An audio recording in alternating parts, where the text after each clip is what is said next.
Corona गो, corona गो, corona. दोस्तों, मैं फराज मलिक। आप सभी लोगों को अच्छे से याद होगा जब देश के अंदर पहली बार कोरोना आया था। वैक्सीन तो देश के अंदर थी नहीं। अब इसको भगाने के लिए लोगों ने अपने अपने टोटके बताना शुरू कर दिए थे। काफ़ी सारे लोगों की दुनिया भर में मजाक भी बनी थी। कई सारे लोगों ने कहा कि गौमूत्र पीने से कोरोना ख़त्म आ जाएगा और गौमूत्र पार्टियां की भी गई, जिसको पीने के बाद लोग हॉस्पिटल भी पहुंच गए। किसी ने कहा कि गोबर खाने से कोरोना चला जाएगा और लोगों ने गोबर खाया भी। हमारे देश के माननीय प्रधानमंत्री जी ने ताली और थाली भी बजवाई थी। लोगों ने बहुत ज़ोर ज़ोर से ताली पीटी थी, थाली पीटी थी ताकि कोरोना भाग जाए। इसी बीच भारतीय जनता पार्टी के एक बहुत बड़े नेता रामदास अठावले, इनका भी एक वीडियो आया था जहां पर ये कोरोना को भगा रहे थे। रामदास अठावले कुछ लोगों के साथ थाली लेकर रोड पर निकलते हैं और कोरोना को भगाते हुए कहते हैं, गो कोरोना, कोरोना गो, गो कोरोना गो, यानी कोरोना भाग जा। इस तरह का नारा लगा रहे थे और कह रहे थे कि ऐसा करने से कोरोना भाग जाएगा। अब फिर से कोरोना आना शुरू हो चुका है। मीडिया के मुताबिक दुनिया में हाहाकार मचने वाला है, न जाने क्या होने वाला है, पुराना दौर फिर से वापस आने वाला है। अब ऐसे में रामदास अठावले की तरफ से एक और बयान आया। उन्होंने कहा कि जिस तरह से मैंने पहले नारा दिया था कोरोना फिर से देश के अंदर आएगा, तो मैं फिर से यही नारा दूंगा, गो कोरोना गो, गो कोरोना गो। आना चाहिए और अगर कोरोना इधर आता है तो मैं उनको बोलूंगा गो कोरोना गो। अरे नेताजी, कहाँ गो कोरोना के नारे के चक्कर में पड़े हो? माननीय प्रधानमंत्री जी ने वैक्सीन लगवा तो दी है सबके। वैक्सीन की सर्टिफिकेट पर मोदी जी का फोटो भी आ रहा है, तो कोरोना तो वैसे ही भाग जाएगा। फिलहाल कोरोना को लेकर कुछ खबरें हैं और मैं कोशिश करूंगा रोजाना एक क्लिप 2-3 मिनट की इंफॉर्मेशन कोरोना को लेकर आपके सामने रखूं। किस नेता ने क्या कहा, स्वास्थ्य मंत्रालय की तरफ से क्या बयान आया, कोरोना को लेकर भारत में किस तरह की चर्चा हो रही है मीडिया पर, नेताओं के बीच, वो सारी चीज़ें आपको बताऊंगा। क्योंकि भाई अगर आप मीडिया देखते हैं तो शायद आपको बहुत ज़्यादा डर लग सकता है।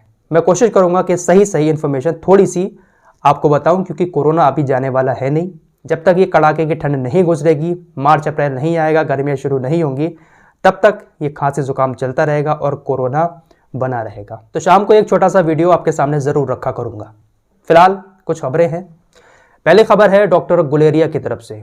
भारत के एक बड़े डॉक्टर, एम्स के पूर्व निदेशक, ये हमेशा एक्टिव हो जाते हैं जब कोरोना आता है। इनकी तरफ से बयान आना शुरू हो जाते हैं और लोगों को ये बहुत ज़्यादा सलाह देते हैं, समझाते हैं कि मास्क लगाओ, सोशल डिस्टेंसिंग अपनाओ, बहुत सारी बातें ये करते हैं। अब इन्होंने कहा है कि जनवरी का जो तीसरा हफ्ता होगा, जरा सुनिएगा, इनकी बातों पर गौर कीजिएगा। जनवरी का जो तीसरा हफ्ता होगा वो सबसे ज़्यादा खतरनाक होगा भारत के लोगों के लिए।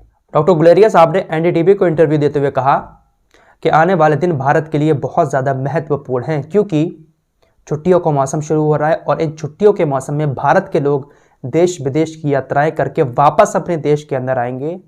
तो डर ये है कि वो अपने साथ कोरोना को लेकर ना आए।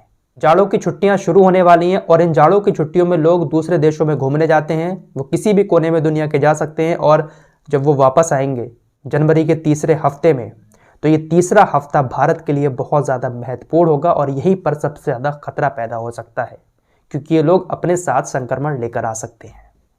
ये बड़ी बात गुलेरिया साहब की तरफ से की गई है। तो भारत के अमीरों, अगर छुट्टियों में विदेश जाने का प्लान बना रहे हो घूमने के लिए, तो यार कैंसिल कर दो।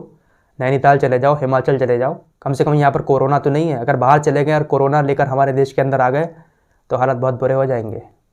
फिलहाल नैनीताल और हिमाचल की बात चली है तो नए साल को लेकर इन दोनों जगहों पर बहुत सारे लोग घूमने जाते हैं नए साल में। दोनों राज्यों ने गाइडलाइन जारी करते हुए कहा है कि कोई भी सैलानी यहाँ पर आता है तो मास्क का इस्तेमाल करे। साथ ही साथ जो भी वहाँ पर होटल, रेस्टोरेंट वगैरह हैं उनको भी ये आदेश दे दिए गए हैं। गोवा में किसी तरह का कोई पाबंदी नहीं है और नए साल पर देश के अंदर कहीं भी लॉकडाउन नहीं लगेगा और न ही कोई सख्त वाली गाइडलाइन अभी तक किसी राज्य ने लागू की है। कोरोना वायरस को लेकर थोड़ी सी बात दूसरे देशों के भी कर लेते हैं। पाकिस्तान के अंदर भी अलर्ट जारी कर दिया गया है। कहा गया है कि जो भी बाहर से आ रहा है दूसरे देश से पाकिस्तान के अंदर, उसकी सख्त तरीके से चेकिंग की जाए। थोड़ा सा भी सिम्टम्स अगर मिलता है तो तुरंत उसको आइसोलेट किया जाए। अब ऐसे में शिहाब चित्तौर जो पाकिस्तान के बॉर्डर पर रुके हुए हैं, काफ़ी सारे लोग ये पूछ रहे थे कि वो जाएंगे नहीं जाएंगे, कोरोना आ गया है, क्या लॉकडाउन लगेगा।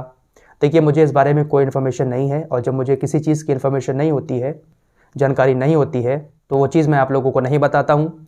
शहाब भाई पाकिस्तान जाएंगे, सऊदी अरब जाएंगे, नहीं जाएंगे, इस बारे में मुझे कुछ नहीं पता है। लेकिन अगर वीज़ा मिल भी जाता है तो इस वक्त में पाकिस्तान का बॉर्डर क्रॉस करना बहुत मुश्किल है, क्योंकि पाकिस्तान ने बहुत सख्त कोरोना की गाइडलाइन अपने देश के अंदर लागू कर दी हैं, क्योंकि पड़ोसी देश है चीन का और यहाँ पर कई सारे लोग कोरोना संक्रमित मिल रहे हैं। जापान का हाल आपको बता देते हैं।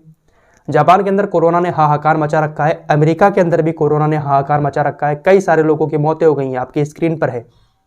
इसकी एक वजह मैंने आपको कल भी बताई थी कि जापान और अमेरिका में बर्फीला तूफान आया हुआ है। अब आप सोच सकते हैं कि जिस जगह पर बर्फीला तूफान आया हुआ हो वहाँ के लोगों की इम्यूनिटी पावर कैसी हो गई होगी। पारा -50 डिग्री है। ऐसे में इंसान तो वैसे ही वीक हो जाता है, बहुत सारी बीमारियां लग जाती हैं और इन्हीं तूफान के चलते हुए इम्यूनिटी पावर डाउन हो रही है। सर्दी, जुकाम, बुखार, यही कोरोना के लक्षण सामने आ रहे हैं, जिसके बाद खबरें आ रही हैं कि जापान में और अमेरिका में हाहाकार मचा रखा है कोरोना ने। इसी वजह से हाहाकार मचा है क्योंकि वहाँ का मौसम ही इतना ख़तरनाक बना हुआ है। बर्फ़बारी लगातार जारी है। पूरे अमेरिका को इसकी चपेट में आना पड़ रहा है। फिलहाल रोज़ाना एक छोटा सा अपडेट, छोटा सा वीडियो आपके सामने कोरोना से रिलेटेड लेकर आया करूंगा। आप लोग इस दौर में टीवी से दूरी बनाकर रखें तो ज़्यादा बेहतर रहेगा, क्योंकि वहाँ पर बहुत ख़तरनाक म्यूज़िक लगाकर कोरोना की खबरें आप लोगों के सामने रखी जाती हैं। मिलते हैं एक और नई वीडियो के साथ, तब तक के लिए अपना ख्याल रखिए।